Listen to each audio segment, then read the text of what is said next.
That's what I call success. Who am I? The one and only infamous Kentucky Yankee, without a doubt, commonly referred to as the Benny. No clue what I'm talking about? Check out video number 5 in the series. We are working on a 16-foot bass tracker with a 40 horsepower Johnson. How'd I get that broken bolt out? I stayed close to the grinder with my drill bits, drilled it out, and re-tapped it.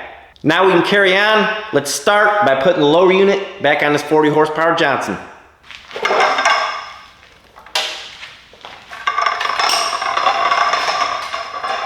A couple things I can appreciate on this 40 horsepower Johnson. It does not have that stupid tube that's a pain in the neck to line up. Also, the shift linkage doesn't have that little square block right here that you have to line up inside of the exhaust housing. So this is a much better design, in my opinion. I'm going to take this cover off, these side covers. It'll make it easier to get that gear shifter on there. Plus, I'm actually thinking about painting this engine, believe it or not.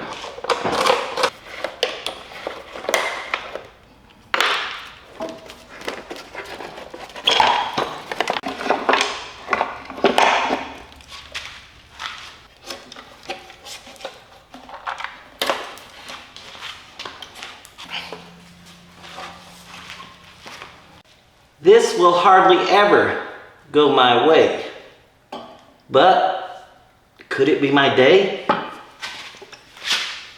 Am I clever? Hardly ever.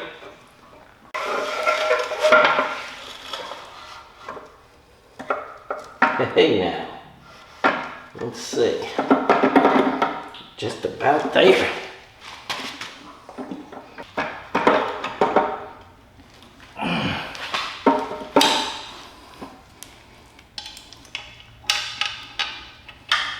This is the worst part about working on an outboard, and I hate putting these lower units on. Also, I will not lie to you, several times I've had to take them on and off because I didn't line stuff up right, and that's frustrating. I snugged up the bolts on the lower unit, and before we go any further, I want to put the shifter linkage on and test it.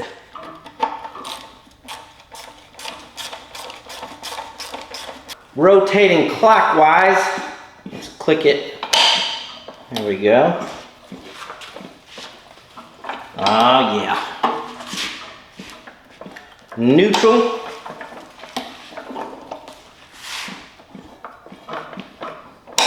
And reverse. Looks like we got all of our gears. Good deal. Safe now to tighten them all up, so that's what I'm going to do.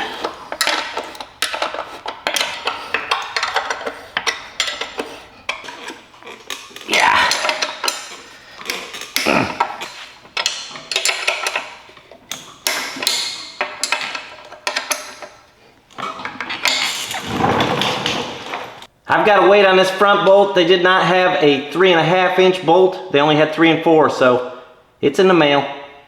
I want to get all these wires off of here because it's time now to clean this thing up so we can paint it.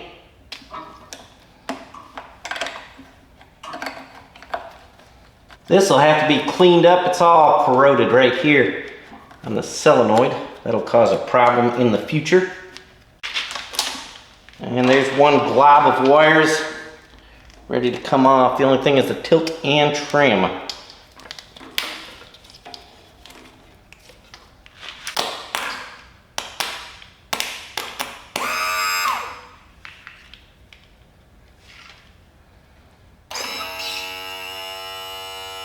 This will help so I can clean in behind there.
cap just flew off of my pressure washer tip.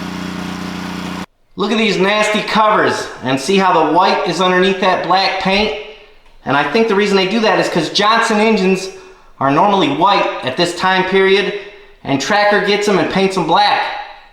I was able to move the boat inside because I wasn't happy with all the bugs and stuff that got in it last time when I went to epoxy it and it got rained on, if you'll remember. You can see it's all dull. That's because I scuffed it down with 400 grit sandpaper everywhere, and now it's prepped for another coat of epoxy. This time I'm hoping to have everything set up better. I'm only gonna mix half of a quart at a time.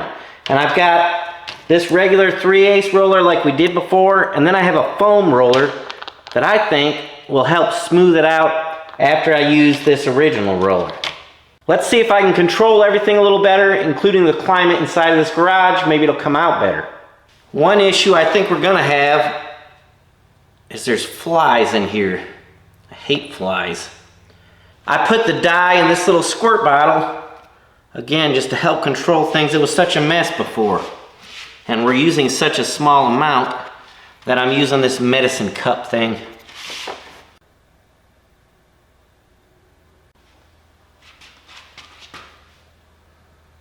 After you mix part 2 and your dye, or pigment, you're supposed to mix it. Then we'll put the resin in another cup and mix it together.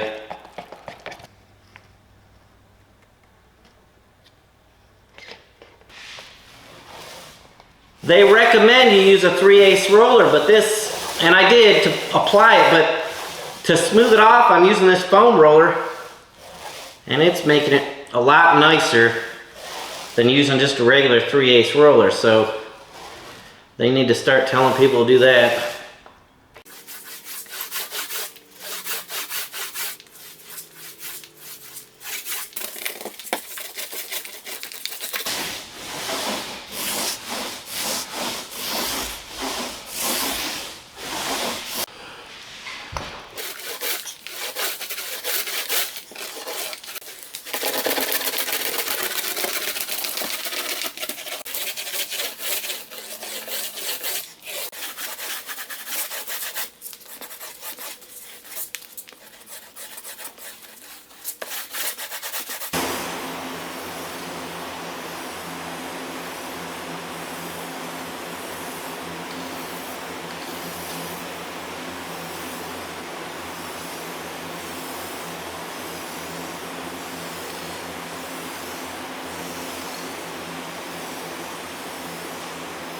Here's a view of the back, view of the side coming up through here, and we'll get to the front. The front is also kind of shiny and even looking. There's the front, and it doesn't actually look that bad considering I was using cheap Walmart spray paint, which I do not recommend. It won't last.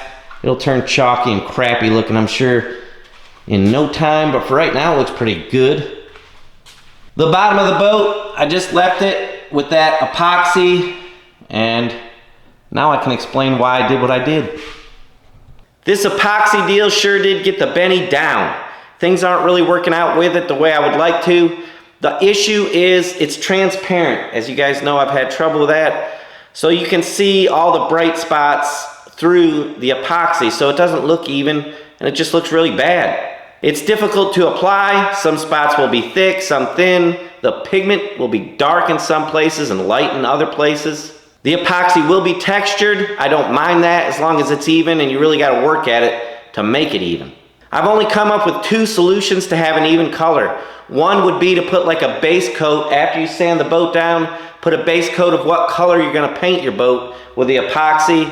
Then it would probably look more even. Or after you put the epoxy on, just paint it. Like I did, it was still a little tacky, and I went and got this cheap paint and just sprayed over it because I wanted an even color. I certainly don't recommend using spray can paint. I would use, urethane would be my choice on something like that. I just was in a hurry. I didn't want to sand the boat down again. I want to look halfway decent. It'll be fine for now. And if I have to, I can go back and sand it down and just paint it. My gripe is this product should just work, in my opinion. When you get the pigment, it should cover good. Since it doesn't, I'm having to come up with solutions to make it look good. And why should I, the consumer, have to come up with a solution for your product that doesn't work right?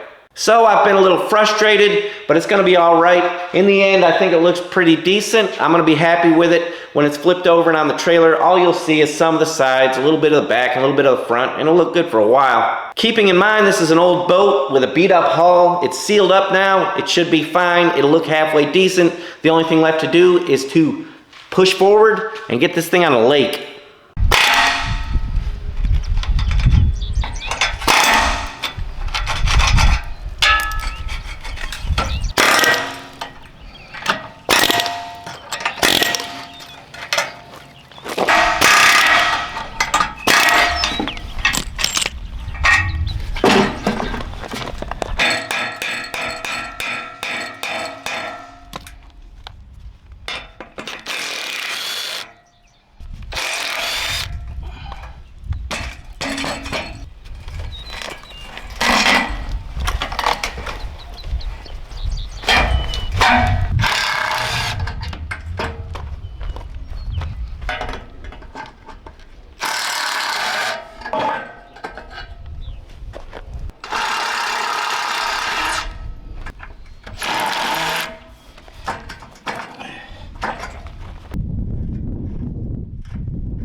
First patch is done, I got 3 more to do. And if you didn't happen to notice, this is the reason we're putting the patches on.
Just ran out of carpet. We are making progress even if it is slow. Thanks for watching. We'll see you next time.